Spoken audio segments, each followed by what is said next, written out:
video would be full of swearing, random hand gestures, tons of spoilers, a muggle, unfortunately, that'd be me. So as I said, this is a spoiler-full review of Harry Potter and the Philosopher's Stone or Harry Potter and the Sorcerer's Stone, depending on the publishing edition that you have. This is, without a doubt, one of the most famous books in the world. It is one of the most well-read books. It is the second most sold book, I believe, of all times, counting for religious works. So it is going to be very difficult to talk about, simply for the fact that so many people have such varying opinions on it, such varying views. Unfortunately, I will end up offending some of you guys just because we are all so heavily invested in the world of Harry Potter. If you don't know what Harry Potter is about, it is surprisingly about a boy called Harry Potter. So he is 10 years old at the beginning of the novel. There is a sort of prologue as such where he is a baby. He's just over 1 year old and he is dropped on the doorstep of his aunt and uncle, the Dursleys. They then raise him not quite as their own child, but they do provide him with clothes and food and, you know, things children need to survive. So it does really begin, the story really begins when he is 10 years old. At this stage, he is doing all the housework for the Dursleys, he is doing the cooking, he is occasionally not given food, he sleeps in a cupboard under the stairs, which is this entire other thing that the ISPCC should be told about. But he is pretty miserable, and he dreams of finding a world where he belongs, where he's accepted, where he's loved, and eventually his dream comes true, because this is a fantasy novel and things like that can happen. So a huge, stumbling half-giant called Hagrid whisks him away into the Wizarding World, and Hagrid is an icon, okay? Hagrid is, you know that sequel that a lot of us have collectively decided to ignore, the whole 19 years later thing, where they're at the station, they see Draco, they see Scorpius, you've got the kid, and Harry Potter kneels on the ground and he says, "Albus Severus Snape, you are named after two of the finest men I have ever known." If this novel, if this entire series was written, I don't want to say correctly, because I know this is of course J.K. Rowling's world, it is her books, it is her story, but I feel like if everything had been kept consistent, that scene should have ended with, "Hagrid, Hagrid Potter, I've named you after two of the finest men I have ever known." You guys, I have so many things to say about Hagrid, especially throughout the series. He is honestly the only adult in Harry's life that has not let him down badly. Ever.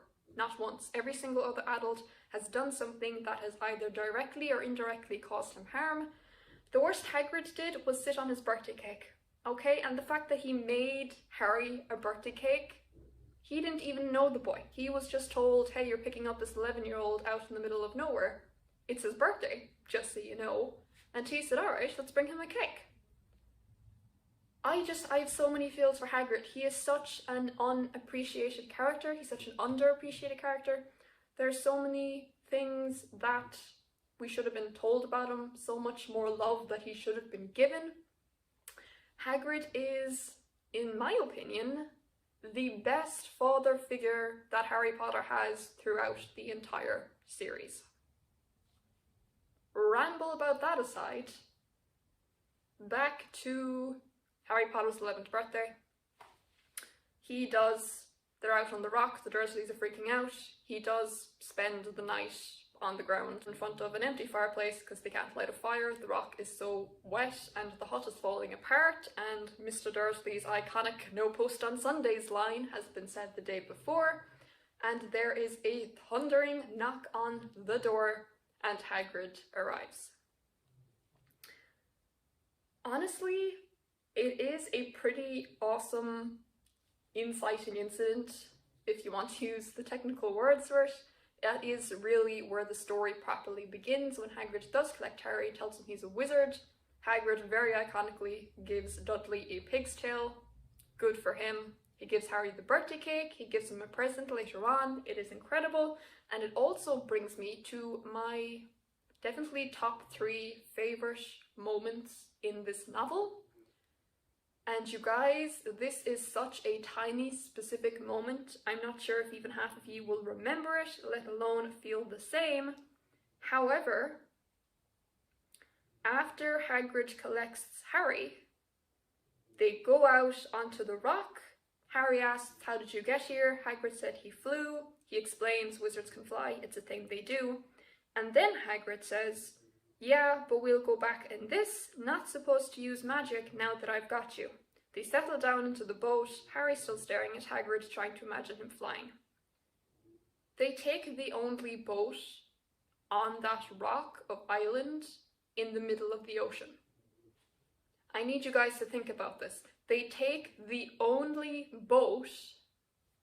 How do the Dursleys get off that island?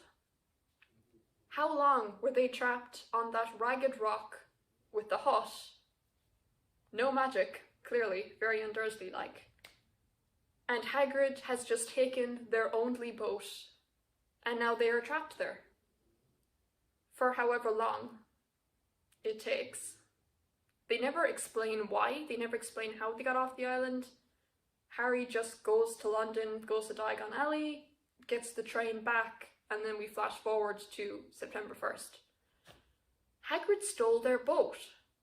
Even if you don't agree with me in the fact that Hagrid is such an incredible role model, you gotta give him some kudos for that. Hagrid stole the only way the Dursleys had off that rock. That's one of my favourite parts in this entire novel. Also, another favourite part, and again, a lot of these are very specific points, simply because I made them as I was going through the novel, so a lot of these aren't seen as important parts of the story. In saying that, one of my second favourite parts of the novel, and again this is very oddly specific, it is just after Severus Snape has asked Harry Potter, where would I find a Bowser, where would I get this, if I combine this and this, what would I get, so on and so forth. And then Harry says, "I don't know, I don't have a clue." And Snape takes 2 points from Gryffindor. 2 points, okay? 1, 2. 2 points from Gryffindor. And Harry says, as they climbed the steps of the dungeon an hour later, Harry's mind was racing and his spirits were low. He'd lost 2 points for Gryffindor in his very first week. Sweetheart, you're going to lose over 200 by the end of the year.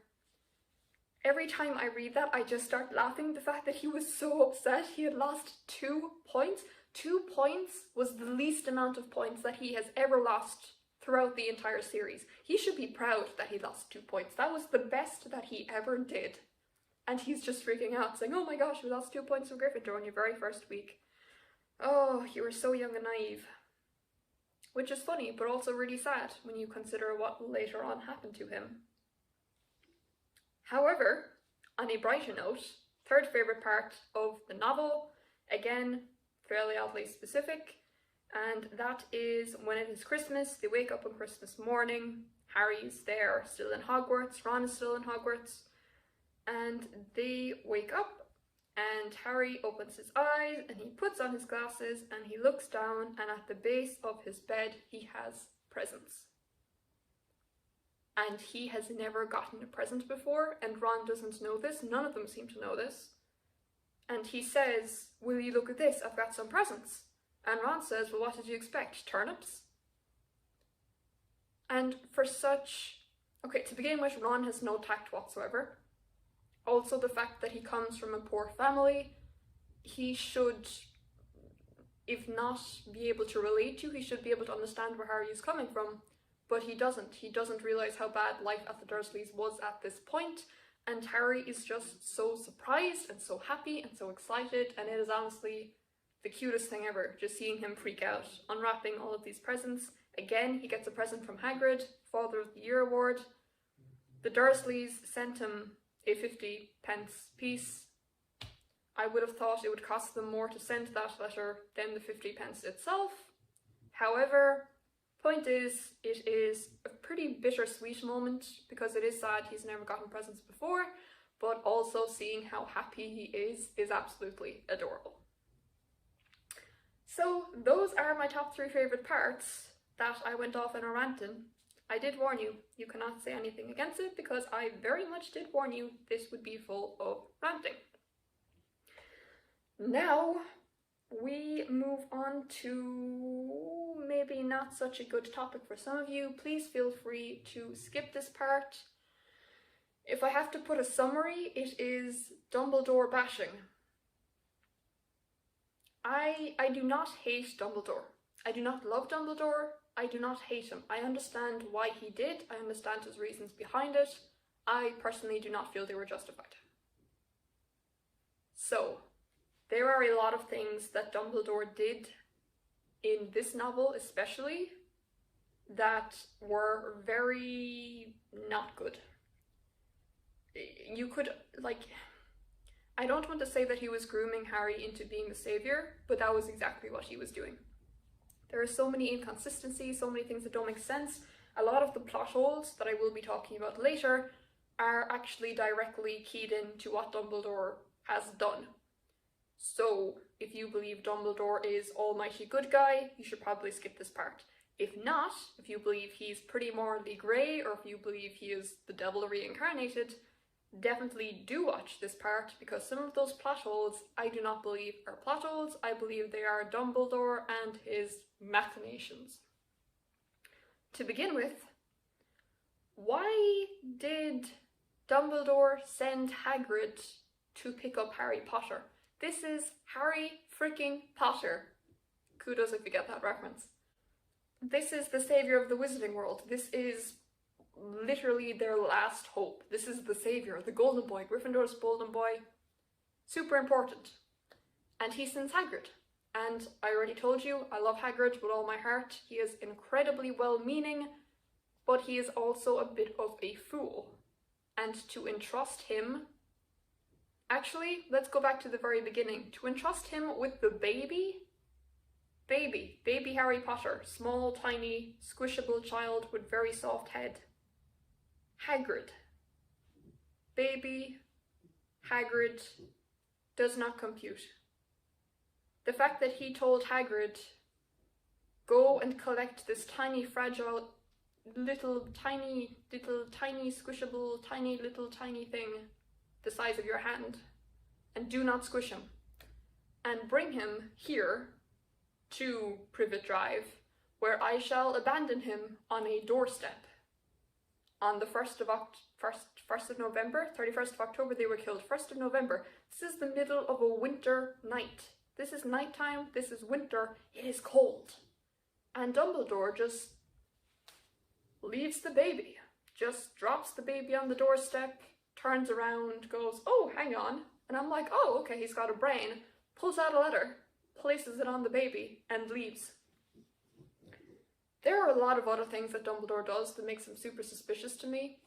So, despite how terrible that was, the fact he left a baby outside in the middle of the night in winter, I can see why he did it. McGonagall, on the other hand, her I need to have words with, because she is a good dude, and she does so many things to help Harry Potter throughout the rest of the series. We can all pretty much agree that McGonagall is badass. For her to just watch Dumbledore drop the baby and go, okay, he probably has his reasons, and also leave. After she had spent the entire day as a cat watching the Dursleys, she told Dumbledore herself, these are the worst, most vile muggles that I have ever come across. And Dumbledore just leaves the baby outside their door, and she thinks, yeah, that works out. So McGonagall we need to have words with. Dumbledore, I don't agree with what he did, but I know why he did it. So, going back to Dumbledore sending Hagrid, of all people, to meet Harry Potter,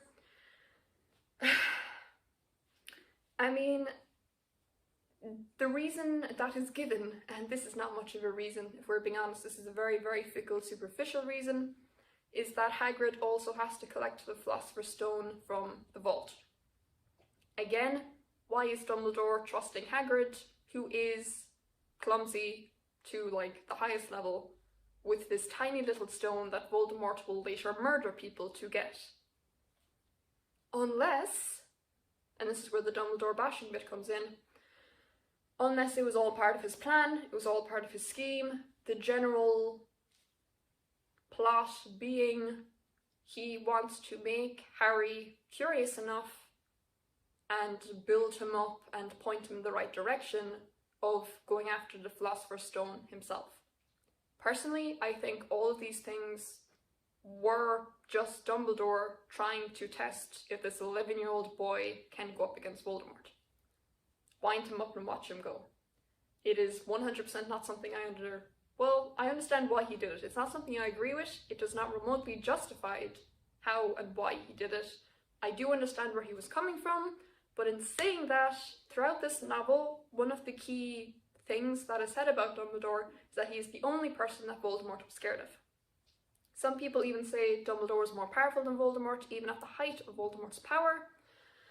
And he sits there and sends this 11-year-old off to Dumbledore to meet Voldemort. He just sends him to his death, potentially. And what if that hadn't worked out? What if Voldemort had killed Harry Potter? And Dumbledore would just write that off as a tragic accident? Like, there were so many risks that he was taking that were completely unnecessary. And yet, throughout the entire year, every single thing he did was to pretty much make Harry go after the stone himself. So, at the very beginning, the fact he sends Hagrid to collect him, Hagrid also goes to Vault 713. Hagrid is not very quiet. He's a half-giant, it's not entirely his fault. He loudly says, "I'm here about you-know-what in Vault 713. The goblin is like, "Alright, cool." Hagrid says, "Let's go." Takes Harry with him. Why not? Harry says, "What is in the vault?" And Hagrid says, "I can't tell you that. It's very secret. It's Hogwarts business. Dumbledore trusted me." Again, building up this level of curiosity. Building up this... he's an 11-year-old boy. He's curious as it is, but the fact that Dumbledore is festering this, is making him wonder, is making him think constantly, what is even happening? What is the stone? What is in the vault? And pretty much just ensuring that Harry will go after the stone, that he will protect it, in the sense that an 11-year-old child can protect anything against Voldemort. So that is only the very first thing that Dumbledore does that is super suspicious. After that, this is a super specific fandom trope that Dumbledore was paying the Dursleys all along to keep Harry Potter. It is a trope that I've used myself. It is something that I believe is possible. I'm not sure if it happened, but definitely is possible. Contribute to that is the fact that Harry says how often had they complained how much Harry cost them to keep. So the Dursleys, they didn't buy him new clothes, they gave him Dudley's old clothes, they barely fed him, he slept in a cupboard under the stairs. Everything they did was as cheap as possible. And yes, that could be for the fact that they didn't have that much money, they have 2 children. Mrs. Dursley doesn't work, Mr. Dursley has a relatively middle position job in a drill factory. So they could be lower working class or even middle working class, they might not have that much money. However, in saying that, they bought Dudley 38 birthday presents. And not just any birthday presents, there were TVs, there were computers, there were video games, they were super expensive presents that they got for Dudley. Yes, potentially they could have been saving up all year, because if there's anything the Dursleys loved, it was their son. However, that still doesn't seem entirely feasible to me. So Dumbledore paying the Dursleys is a possible potential thing that could have happened. Also not a good tick in Dumbledore's book. So paying the Dursleys is the second pretty suspicious thing. after that, the third point, again festering more curiosity, is after he tells the students at the welcome back feast, do not go into the third corridor unless you want to die a most painful death. Harry asks Percy, he's not serious, right? And Percy says, well, he is, but it's odd because he usually gives us a reason why we're not allowed to go somewhere. He usually gives us a reason. Dumbledore has explained every single time before this why something is out of bounds. The forest is full of dangerous beasts. The lake has a giant squid. Dumbledore has explained. Not in this situation. The only situation that Harry Potter is there to hear is when Dumbledore purposely is as vague as possible, again festering more curiosity. So after that, the Mirror of Erised could be an entire chapter in itself. The fact that it is so conveniently left in an abandoned classroom where absolutely everybody could find it, only like a few days after Dumbledore has given Harry the invisibility cloak, he conveniently finds it, and he visits it again and again and again, and on the last night, Dumbledore is there, sees him, says that he can see through invisibility cloaks, which is kind of creepy, because invisibility cloak is one of the Deathly Hallows, meant to be one of the 3 most powerful things in the world, and if Dumbledore can see through it, Dumbledore's got to be one of the most powerful wizards in the world, so why not defeat Voldemort himself instead of sending an 11-year-old child? But I digress. So Dumbledore tells Harry, don't go looking for the mirror, it'll be moved to a new home, very convenient, and then he says, if you ever do run across it, you will now be prepared. How convenient is that? The one thing that Harry would not have been able to figure out with all the defences protecting the stone, the final defence, the one thing he wouldn't have had a clue what to do with. And Dumbledore very conveniently says, well, now you know what to do with it, just in case. In other words, he set this entire thing up. So again, Harry goes off with the invisibility cloak, he gets in so much trouble with it, he loses so many house points, he is pretty much a terrible student misusing the cloak for nefarious purposes, and Dumbledore returns the cloak to him with a note that says, just in case. Just in case what? This is the headmaster of a school who has a student who is using a potentially illegal artifact to cause trouble, and he says, oh, well, let's just return it to him without any consequences. There is no way Dumbledore would have done that unless he knew Harry would need the cloak in the future, and there is absolutely nothing that an 11-year-old boy needs an invisibility cloak for, unless it is, of course, to go off and defeat Voldemort.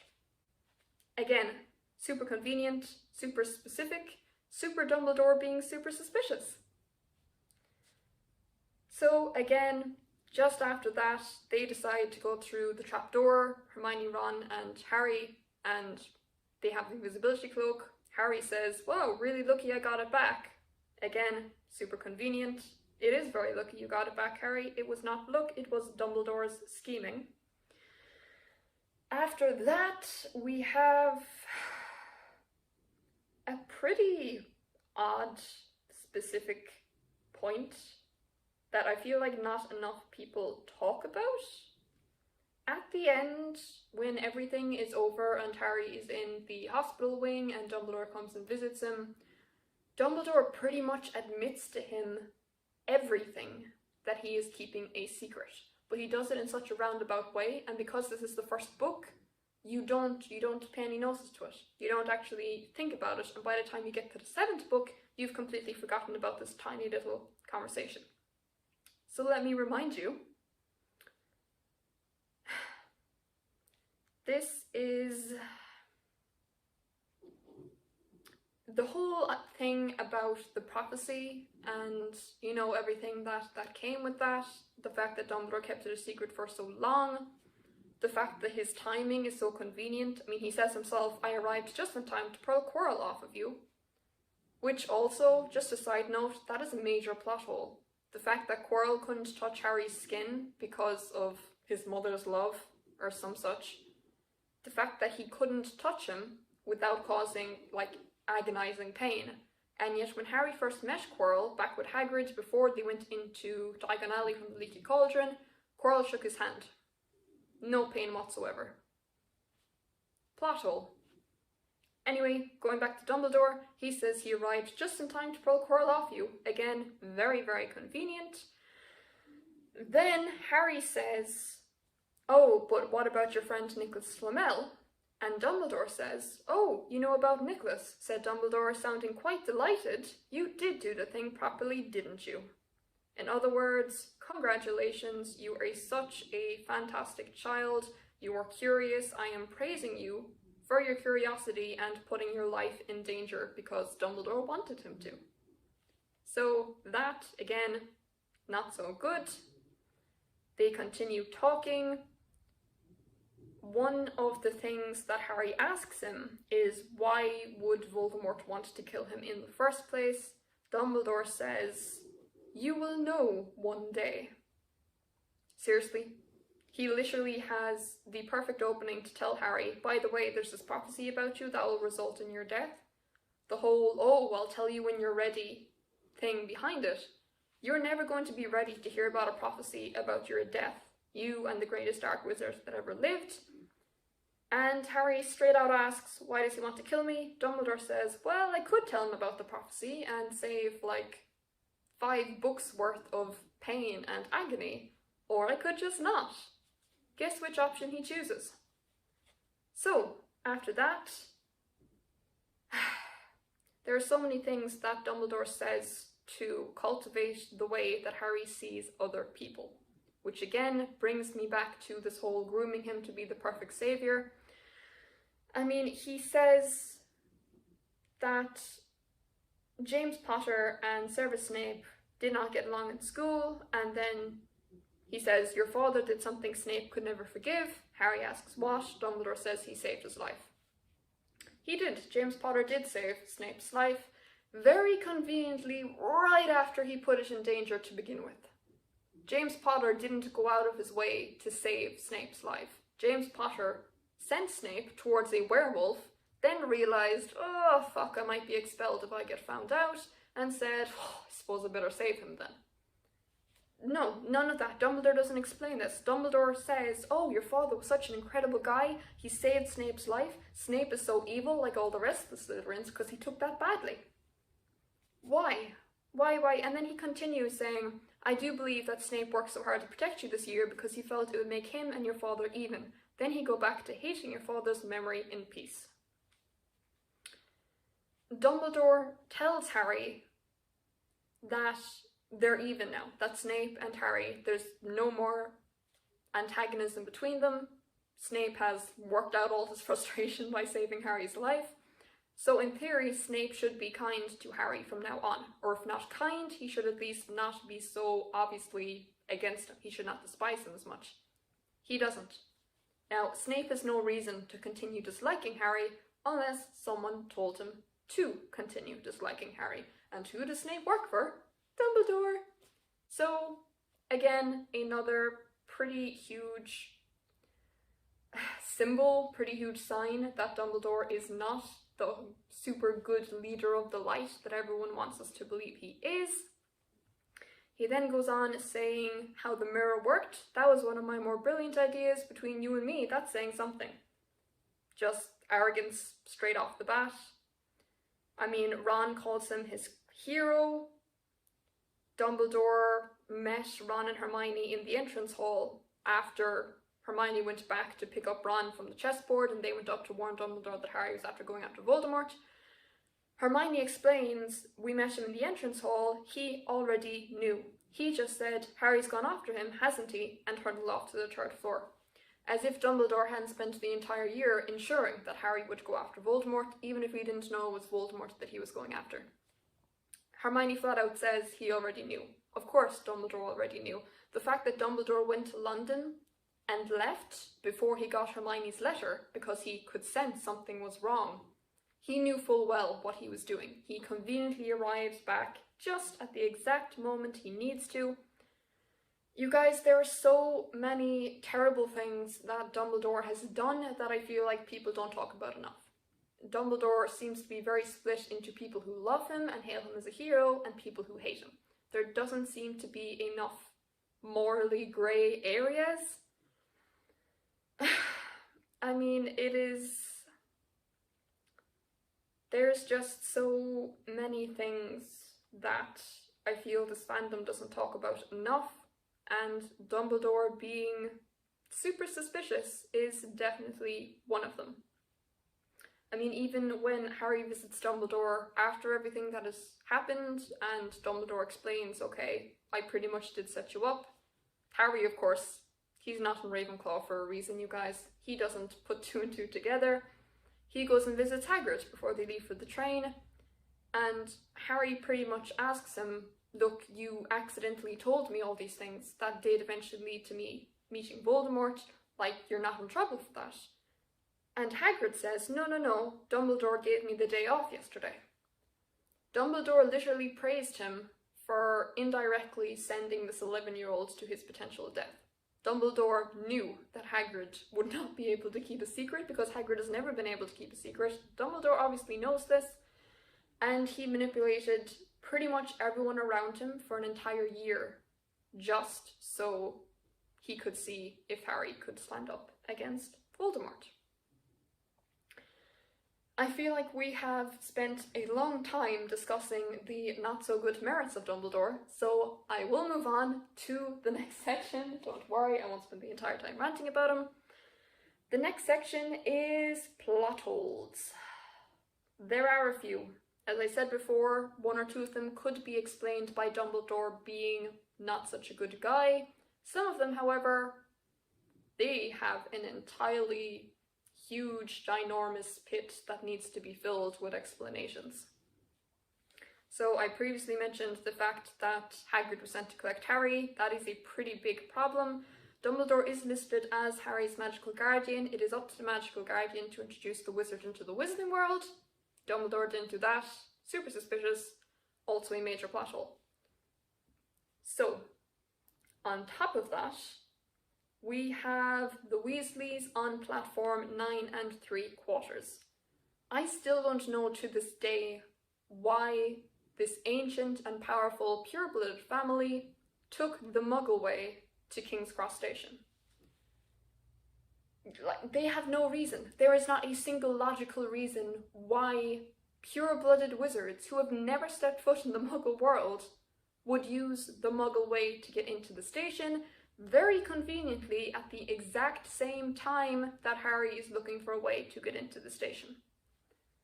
I am not going into full-out Weasley bashing mode, but this is definitely something that you guys need to think about because there is no explanation as to why the Weasleys would go through the Muggle barrier. They have no reason to. They are pure-blooded wizards. Both parents can apparate. No point. They could just apparate the children to the station. Later on, even in the second book, I believe, just before Ron and Harry take the car to Hogwarts because they're locked out of the train station by Dobby,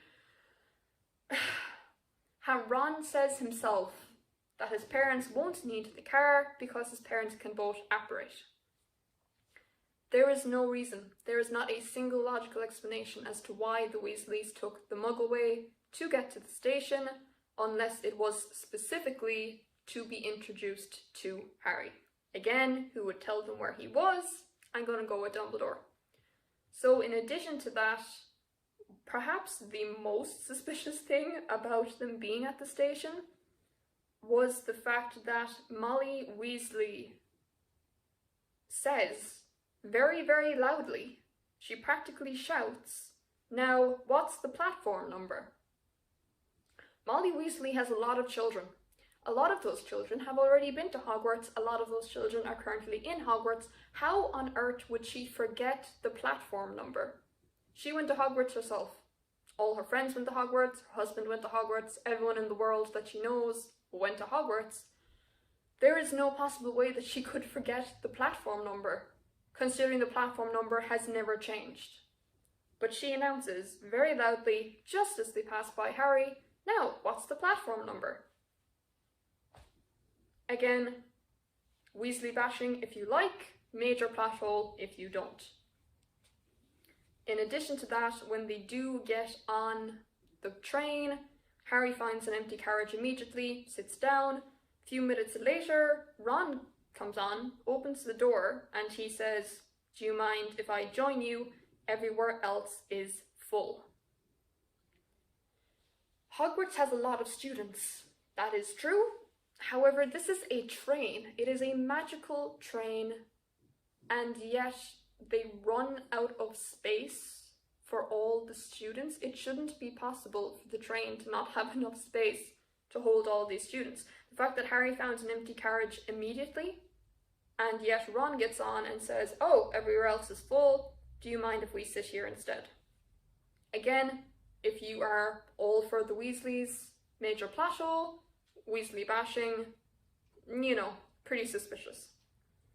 So, Weasley's on platform 9 3/4, not knowing where the platform is, taking the mug away, and again finding out where Harry Potter is sitting, everywhere else is conveniently full. Those are all pretty big plot holes. Also, there is a part, I think it's just before they arrive at Hogwarts, and Harry notices how dark it is outside, and one of the reasons they can see Hogwarts so clearly is because it's so brightly lit, everywhere else is pitch black. That train left the platform at 11 a.m. How long did it take them to get to Hogwarts? I know that not so much canonically, but almost canonically, Hogwarts is a castle in Scotland. Yes, the train ride from London to Scotland is quite long. Not that long. Also, once again, magic. It is a magical train. How on earth did it take them the entire day to get to Hogwarts? It simply shouldn't be that dark. And again, if it is that dark, because it is so super late, the fact that they have dinner that late is... why? Why? Like, they have 11-year-old children having dinner at like 8 p.m? It'd have to be like 8 p.m. at the earliest, considering this is meant to be pitch black. And they never explain that difference. They never explain how that timing even works. Magic, I guess, but there are only so many things you can put down to magic. In addition to that, we have towards the end of the novel, when Harry has just gotten past all the enchantments, he has found Quirrell with Voldemort on the back of his head, inside in the final chamber. They are looking at the Mirror of Erised, trying to find a Philosopher's Stone. And one of the things that Quirrell says is very interesting, and is never again referred to, which is a major plot hole, and that is when Harry says he doesn't believe that it's Quirrell, he thought it was Snape who was trying to kill him. And then Quirrell explains, "No, actually, I was the one trying to kill you." Very nice of him to admit it. And he says that it was Hermione that accidentally knocked him over on her way to set fire to Snape's cloak. Which, shout out to Hermione, because for someone who was such a stickler for the rules at the beginning of the novel, halfway through she sets fire to a teacher, and I feel like that's not praised enough. So, kudos to her. Back to Quirrell. Quirrell says, "I tried to kill you. Another few seconds and I'd have gotten you off that broom. I'd have managed it before then if Snape hadn't been muttering a counter curse trying to save you." Harry says, "Snape was trying to save me." "Of course," said Quirrell coolly. "Why do you think he wanted to referee your next match? He was trying to make sure I couldn't do it again." Quirrell knows that Snape was trying to save Harry. On the back of Quirrell's head is Voldemort. Voldemort now knows that Snape was trying to save Harry. Later on, of course, in future novels, we find out that Snape was a spy for the Order. He was actually, supposedly, kind of on the light side. He was actually like a double agent working undercover, trying to get all the information he could from Voldemort and then telling Dumbledore. Voldemort obviously doesn't know he's a spy, or he wouldn't be alive. But here, Quirrell says, hence Voldemort says, Snape was muttering the counter curse. Snape actively tried to keep Harry Potter alive. How does Voldemort not know that Snape is a spy?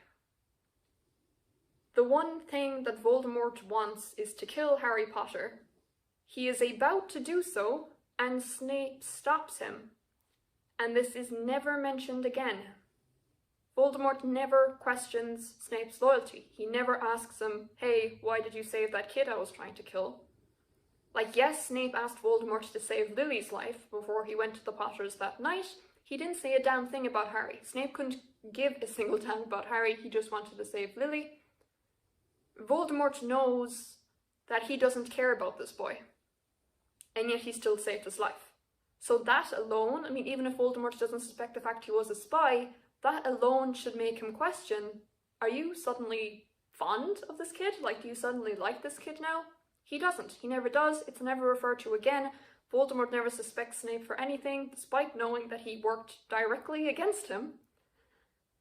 There's just so much in this one sentence. If Snape hadn't been muttering a counter curse, trying to save you. And the fact that it's never referred to again is what makes this such a major plot hole, because this is a major plot hole, you guys. One of the major points of the entire series, one of the things that makes the entire series, is Snape's role as a spy. Voldemort now knows he isn't a spy. Voldemort never mentions it again, and something tells me Voldemort is not just that good a guy. So, that is that plot hole. The next, of course, I already mentioned the fact that Quirrell couldn't touch Harry without his skin blistering, and yet they shook hands in the pub and skin conveniently didn't blister then. Moving on from that, second last point, I believe, was when, again, at the end of the novel, when Dumbledore says that they decided to destroy the stone, that himself and Nicholas Flamel decided it's too dangerous, can't let it get into the wrong hands, we're going to destroy it. That, them destroying the stone, makes every single thing that happened before that completely insignificant. It undermines literally everything that Harry has done up until this point. If they're going to destroy the stone to begin with, why bring it to Hogwarts? Again, Dumbledore scheming, wanting to test what Harry's made of. However, if you don't believe that, if you believe no, Dumbledore's a paragon of the light, how do you justify this? How do you explain why they took the stone out of the most secure place in the world just before the secure place was broken into? They brought it to the second most secure place in the world just before it was broken into, and then they decided to destroy it, despite the fact so many people had almost died trying to save it. Again, pretty major plot hole. So after that, we have the, and again, not something I believe enough people are talking about, and that was when Harry asked Dumbledore, you're the one who gave me the invisibility cloak. And Dumbledore says, you know, yeah, I was. But he finishes it with, oh, you know, your father happened to leave it in my possession, and I thought you might like it. Your father happened to leave it in my possession. Now, if it had been James Potter's will, as in will in Last Testament, he would have left it to his son, hands down. So the fact that Voldemort was searching for him, and searching for his wife, and searching for his child, you would kind of think that James Potter would keep the invisibility cloak with him and not casually lend it to Dumbledore. Like, this is a man whose wife and child are being threatened. Their life is at risk. They are about to be brutally murdered by the darkest wizard known to man. And you're telling me James Potter just gave Dumbledore the only thing that could stop Voldemort from finding them? We already know the Fidelius charm didn't work. This is a cloak that not even death can see through. Dumbledore can, apparently, which also metaphor for the fact that Dumbledore is the master of death, Dumbledore is that. That is an entire other rant that I could go on later if you guys are interested. However, the fact is, If you knew a murderer was looking for you and you knew he wanted to kill you, your wife, and your 1-year-old child, and you had something that you owned that could hide you from him, you wouldn't give that away to some random old man. So the fact that Dumbledore says, oh, your father left it in my possession. How? How did James Potter leave it in your possession? Why would he leave it in your possession? This is never again explained. This is never again referred to. It is something that bothers me on a regular basis. So, in saying that, that is the final plot hole. I'm sure there are loads of other ones, but those are the major ones that I wanted to discuss with you guys. Aside from that, there's not a whole lot less I want to talk about, which I believe is good for you, considering we are probably coming up to the 30th or 40th minute mark by now. This is without a doubt the longest book rant that I have ever done. There are a few small things. I mean, the fact that Harry was put in Gryffindor. I mean, yes, of course, the whole Paragon of the Light. If you want to go down the Dumbledore and Weasley being the bad guy route, the fact that Ron told Harry, oh, well, you know, we're friends and I'm going to be in Gryffindor. You better be in Gryffindor. I mean, Weasley wasn't sorted before Harry. Harry was the first one to be sorted out of the trio. Well, Hermione wasn't yet part of the trio. So Harry was the first one to be sorted when it came to him and Ron. Ron wasn't in Gryffindor yet. Yes, he thought he was going to be. There was no proof. However, Harry looked at Ron and he looked at Draco and he said, okay, maybe I don't want to be in Slytherin. The hat says you would be great in Slytherin. And one of the first things that Harry does when they go to Diagon Alley, and this is actually, okay, this makes him Slytherin, it also makes him like a major Ravenclaw, and I feel like this isn't spoken enough about either. They go in to get his school books with Hagrid, and Harry starts looking at curse books because he says, I was trying to find a way to curse Dudley. Major Slytherin vibes there. The fact that he was going to read a book to do it, kind of Ravenclaw-ish, but also Harry reads all of his school books before he goes to Hogwarts. That is canon. He has said that. In this, before they get on the train, Harry said that he was rereading the potions book for like the 3rd time. He had read all the books before. Major Ravenclaw vibes. Also proves the fact that the questions that Snape asked him weren't actually 1st year level, they were probably 3rd or 4th year level. Not so good guy Snape there. Later on, when he gets the invisibility cloak, the first thing he does is go to the restricted section in the library because now he can read all night. I understand, I get that. But again, not very Gryffindor-ish. Honestly, I could have an entire video just by itself talking about how the Hogwarts houses are ultimately redundant in the fact that everyone has traits of all different houses to begin with. But as I said, this is already a super long video, so I will not bore you with that yet. Do let me know, though, if there are any other aspects of Harry Potter, the world in general, that you would like me to discuss, such as the ultimate pointlessness of Hogwarts houses. And I will certainly do the video. But that, for now, brings us to the end of this video. So that was my book rant of Harry Potter and the Philosopher's Stone, Harry Potter and the Sorcerer's Stone, depending on your version, by J.K. Rowling. I seriously hope you guys enjoyed this because I really enjoyed talking about it. As I said, it is a pretty difficult series to review. I'm not sure if I reviewed it well. I'm not sure if I did this book any justice, but it is just really nice to actually tell you guys my thoughts on this, to hear your thoughts in return. So please do let me know in the comments below what your thoughts on this book are, if you agreed with any of my points, if there are any plot holes that I missed. What are your favourite parts? What are your top 3 favourite parts that happened in the first Harry Potter book? So please do tell me. I will respond. Like I said, if you have any ideas for future videos, let me know and I will do those too. Please do like this button. Please do hit the like button, also hit the subscribe button, hit the notification button, hit all of the ones that are down in that general area. And I will talk to you guys very, very soon. I update new videos every single week, so please do check them out. And I will see you guys next week. Bye.